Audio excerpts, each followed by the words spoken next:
Antik balang sa baryo. Sa baryo ng San Roque, may isang masual na kakahuyan na iniiwasan ng lahat kapag sumasapit ang gabi. Kahit gaano kalapit, kahit gaano kaiksi ang daan, mas pinipili ng mga taga ron ang umiikot kaysa dumaan doon. Sabi nila, doon raw naninirahan ang isang tikbalang, mataas, payat, may ulo ng kabayo at matang nagliliwanag sa dilim. Maraming naarinig ng yabag at paghinga nito, ngunit iilan lang ang nakakita at nakauwi pa. Isang gabi ng pista, si Pedro, isang lasenggong magsasaka, ay nagpumilit dumaan sa kakahuyan. Mga tsismis lang yon, sabi niya, sabay lakad sa madilim na daan.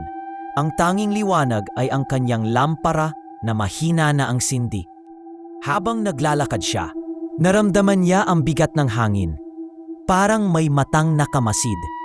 Paglingon niya, wala namang tao. Ngunit sa bawat hakbang, may kasabay siyang yabag ng kabayo, malalaki at mabibigat, kahit wala namang kabayo sa paligid. "Hoy! Sino yan?" sigaw ni Pedro, pilit na pinapalakas ang loob.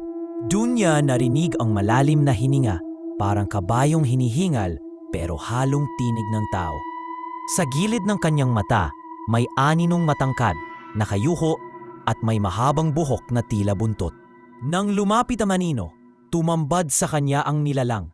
Katawang tao, ngunit ulo ng kabayo, mga matay pulang-pula at ngipin na parang aso. Naniga si Pedro. Ang tikbalang ay dahan-dahang lumapit. Ang bawat yabag ay umuuga sa lupa. Tila nakanisi ito at nang akmang hahawakan siya, bigla siyang nagdasal ng malakas. Hawak ang rosaryong nakasabit sa kanyang leg. Isang malakas na hiyaw ang pinakawalan ng tikbalang. Nanginginig ang lupa at naglaho ito sa dilim. Iniwan si Pedro na halos mawalan ng ulirat. Nang makauwi siya, halos hindi siya makapagsalita.